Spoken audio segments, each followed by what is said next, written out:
bagaimana kita boleh menggunakan lease option ini sebagai salah satu cara untuk memiliki sesuatu rumah. Ada dia punya kebaikan dia, ada keburukan dia. Keburukannya tidak banyak, kita hanya perlu keburukan dia ialah apa yang saya boleh beritahu hari-hari ini, kita perlukan peguam yang agak celik dalam lease option ini. Di sini agreement itu siapa pun boleh, tapi kita perlukan seseorang yang mempunyai pengalaman yang mendalam dalam lease option. So di situ kita ada Sharon dan juga Syamila yang arif berkenaan lease option, dan kita akan cuba bincangkan apakah kebaikan-kebaikan dan cara-cara untuk kita, apakah prosedur-prosedurnya dengan lebih mendalam. Sharon, minggu lepas kita telah explain secara mendalam apa itu lease option. Mungkin Sharon boleh continue pada minggu ini. Bagaimana pula, bagaimana kita nak identify the buyer, macam mana kita nak identify the seller, apakah kriteria yang perlu ada, apakah perkara penting yang perlu kita lihat dalam lease option ini. Sharon. Okey, selamat bertemu kembali semua. Merujuk kepada webinar kita last week, memahami apa itu lease option, bagaimanakah lease option dikendalikan, okey, dan kaedah yang digunakan. So kita bersambung kembali minggu ini. How to identify, macam mana kita ingin mengenali siapa itu pembeli dan mengenali penjual. Saya ingin menggunakan perkataan penjual sebenar sebab dalam experience saya, bila saya membuat lease option, perkara pertama yang saya selalu buat adalah due diligence ke atas pemilik rumah tersebut. Sebab saya telah saya telah kena banyak kali, okey, di mana saya berjumpa dengan penjual yang klaim dia adalah penjual harta tanah tersebut. So dia menunjukkan perjanjian jual beli, dia menunjukkan geran harta tanah, okey, sesalinan geran. Tetapi sebenarnya penjual tersebut hanya memegang harta tanah itu sebagai on trust saja. Okey, so dia menandatangani perjanjian jual beli, dia ada satu trust agreement yang dia tidak menunjuk pada saya. Okey, so itu adalah salah satu due diligence yang kita akan buat. Okey, dan nombor dua, kita akan buat satu carian di atas owner untuk mendapat di CTOS search. Kita akan membuat CTOS untuk make sure yang penjual ini, pemilik tanah ini, tiada kes-kes mahkamah yang banyak. Kita juga akan cek sama ada berapa, kalau dia ada kes mahkamah, berapa amount yang dia telah dia berhutang. Mengapakah ini, di mana pemilik ada dua nama, satu lelaki, satu perempuan. So kita selalu assume this is husband and wife, okay? Dan selalu hanya salah seorang saja yang akan datang untuk berjumpa dengan peguam untuk membuat perjanjian ini. Selalu saya mesti nak berjumpa dengan pihak kedua juga. Sebab again, saya pernah kena di mana pasangan suami isteri ini telah bercerai. Diorang telah menandatangani the divorce agreement di mana harta tanah tersebut sepatutnya diberi kepada isteri dia.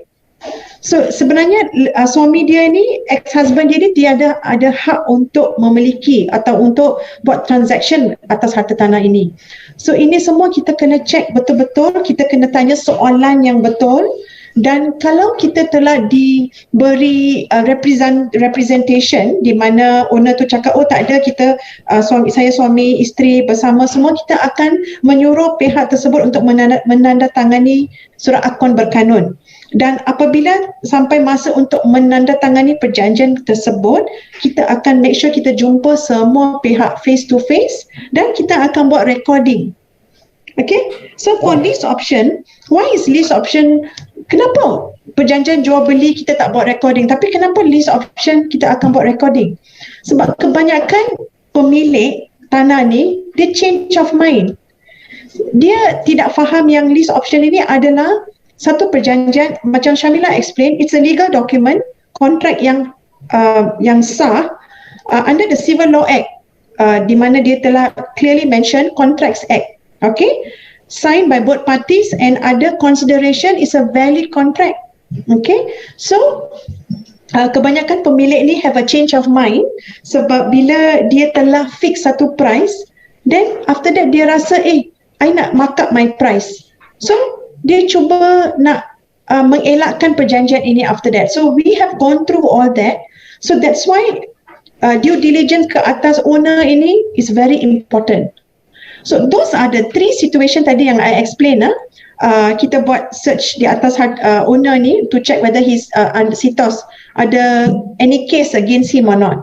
Then kita akan buat carian, kita akan check sama ada semua pemilik hadir, tidak bercerai, masih bersama, dia tidak memasuki apa-apa agreement dengan pihak ketiga, okay, untuk harta tanah ini.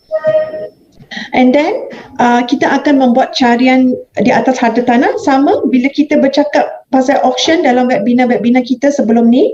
Kita selalu kena membuat carian di atas harta tanah untuk mengenal pasti sama ada caveat, third party caveat yang wujud, siapa-siapa yang mengambil alih harta tanah ini. So those are the due diligence where kita selalu emphasize balik, mesti lantik lawyer untuk buat due diligence di atas harta tanah tersebut. Okay, sama juga kita kena make sure harta tanah itu wujud, dan mendapatkan dokumen-dokumen yang lengkap daripada penjual adalah very important, because again I have brought this situation di mana penjual mengambil sale and purchase agreement orang lain atas projek yang sama dan menukar schedule.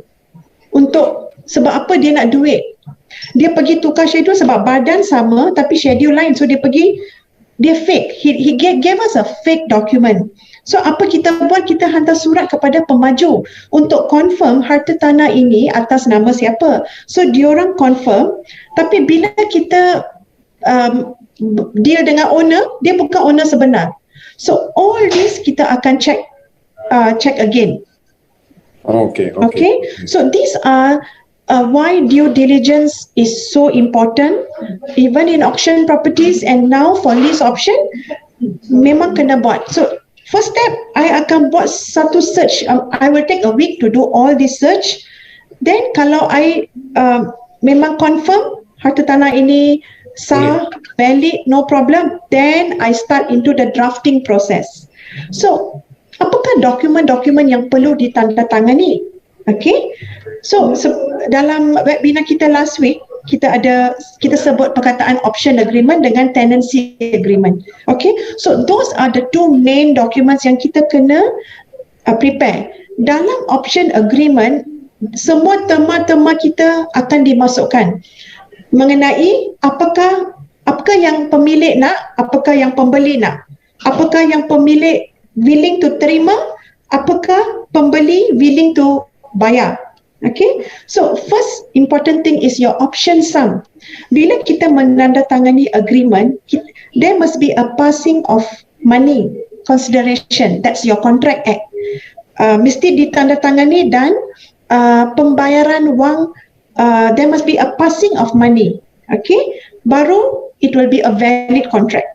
Okay, now question is, berapakah yang owner nak option sum? So these are all terms and condition yang kita akan draft based on parties agreement. Bukan lawyer yang akan just create, tak. Parties confirm, okay. Katakanlah sekarang property jiwan dah nak pergi lelong, ada 6 months in arrears or so amount dia 15,000. To save the property from auction, Syamila kena bayar dekat bank 15,000. So that can be deemed as option sum. So it all depends apa yang Syamila is willing to pay and apa yang Jiwan willing to accept. So basically apa yang penting ialah berapakah nilai something like a deposit yang di mana pembeli ni boleh masukkan. Okay. Yes. So di mana kita boleh stop. Selalunya untuk stop lelong itu yang merupakan amount yang selalulah. Betul. Okay. So but This deposit can vary from RM1 to any amount. So there must be a passing of money. Okay, so if you're dealing with auction properties, mesti amount dia tinggi lah. You kena bayar untuk stop the auction, right? Now, that's your first one, your option sum. Number two, your option period. Berapa lamakah Syamila nak sewa rumah ini? Berapa lamakah Jiwan willing to wait? Maybe Jiwan kata, I tak boleh tunggu lah, you kena settle dalam masa 3 tahun. So option period will be 3 years. So Jiwan, are you willing to extend kalau Syamila nak minta extension after that 3 years dah expire, dah luput 3 tahun tu, Jiwan nak benarkan untuk membuat sambungan ke? Jiwan kata, tak boleh. Agreement ni fix. 3 years, kalau apa-apa tak boleh, Syamila tak boleh beli, Syamila akan continue sewa rumah ini. Tapi Syamila tidak ada option lagi untuk membeli rumah ini. Okay, or Jiwan cakap, tak apa Syamila, kalau 3 years dah luput, I will give you a further 2 years extension. So itu akan dimasukkan di dalam perjanjian tersebut. Okay? Okay. Number 3, purchase price. Apakah harga yang Jiwan ingin menjual sekarang, menetapkan sekarang pada tahap sekarang dalam option agreement itu?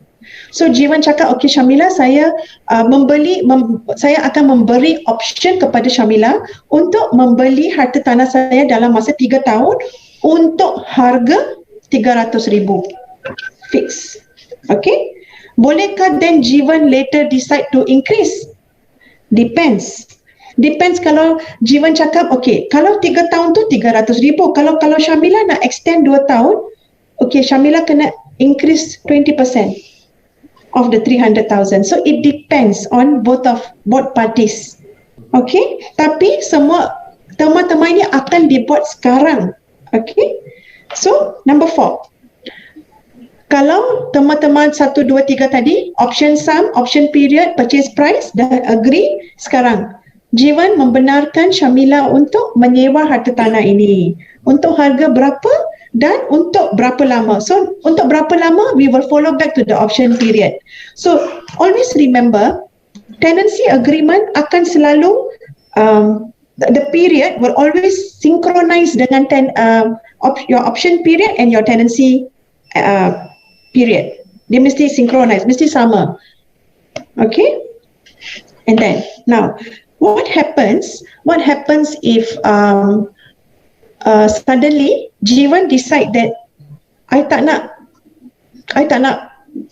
want to terminate this agreement. So what I will do, so whatever money Syamila has paid to the bank, let's say dia dah bayar dekat bank 15,000 tu untuk stop auction, Jiwan kena pulangkan balik duit tu dengan compensation, a certain compensation. Again, tema-tema itu decided by the parties. So kalau SNP, kalau forfeit, pre-agreed, yes. So pada masa sekarang kita nak sign agreement ni, semua akan dimasukkan sekarang. So both pembeli dengan penjual ni, dia kena fikir masa-masa apa yang dia nak. Dia tak boleh bertukar fikiran later. So kalau Syamila agree untuk kenaikan harga after 3 years, dia kena agree. Kalau tak, she will be in default. Okay, so termination clause will always be there. Yes? I have a question. Okay. For this option, let's say Jill has entered a lease option with me for me to rent the property and later buy over the property. Okay. How will that actually protect my interest? Let's say, what if he goes and enter another agreement to sell the property to another person? So how to protect the rights of the person who has entered the lease option agreement as the buyer? Okay, so that's your third document which you're going to be signing with Jiwan, which is a power of attorney. Jiwan will actually, so actually I have not come to that yet. Jiwan will actually sign a power of attorney where Jiwan assign all his rights in the property to Syamila. Okay, but then again, what is the extent of power? Is it it's a full power of attorney or it's a basic power of attorney where The power of attorney only come in if Shamila suspects that Jeevan is trying to play funny. So there will be a power of attorney there. But you see, Shamila, your question is, how would it protect you? Is because when we sign the option agreement, there will be a representation by Jeevan. The owner represents that he has not entered into any agreement with any third party prior to this agreement. The same goes to our sale and purchase agreement. We have that clause. So that clause is important. Now, if your property has title, the question is, can Shamila now enter a caveat on the property? Yes, she can. So if your property has title, Shamila has a right to enter a caveat. Why? Because she has paid the 15,000 to the bank. She has interest in the property by virtue of the option agreement. Okay. So coming back to Shamila's question, how would Shamila interest be protected is Shamila must have full control over the property, because now Shamila is paying rental with an understanding that she's going to be the owner of the property on the third year, right? Now suddenly Jeevan decides to hike up the price and sell to another third party. All lease option power of attorney documents will be registered in the High Court and Land Office. Should Jeevan now do anything behind Shamila's back, when Jeevan's lawyer or the Jeevan's third party lawyer goes to the Land Office to register, Land Office will find a Surat Kuasa Wakil number appearing for the PA given under Shamila's name. But that transfer form is only signed by Jeevan and the third party. Jeevan shouldn't be signing anything. Jeevan has already assigned to Shamila. So Shamila has, you know what the Land Office will do? They will reject your transfer. They will say, tak boleh, ini sudah bagi ada surat kuasa wakil, ini Shamila, kena datang sign. You are stuck there already. So, but that is for title case. That's why I say due diligence is important, because your title case is to be treated differently. Your master title case, you cannot enter caveat. So how do you protect the bank's Shamila's interest? You write to the developer to say that there's an agreement entered into between Jeevan and Shamila. We do write in to developer, we pay 50 ringgit confirmation fee. Now what happens? Developer will reply to you. It's a must under section 22D of the HDA. They have to reply to the lawyers who have written in. In their reply, they will confirm Jeevan is the beneficial owner. This is the property details. They will take notice of your assignment now. They'll take notice of your transaction. Now, again, Jeevan decides to play dirty. Jeevan go and sell to a third party. That third party lawyer will now write into the developer and say, oh, we have entered into a sale and purchase agreement. Kindly let us have your confirmation. The developer cannot issue another confirmation if this confirmation issued to the lawyer, Shamila's lawyer, is still existing. So that is in regards to master title case. Of course, there are so many other documents which we will get both parties to sign. We will explain.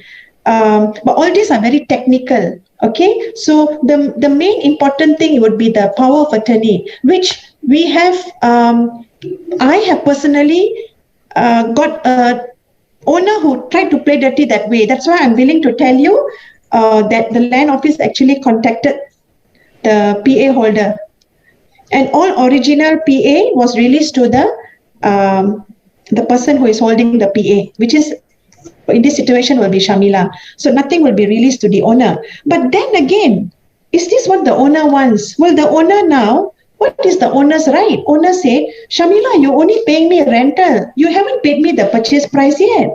I cannot give you full PA to my property. You know? So what if you go and now refinance the property with the PA?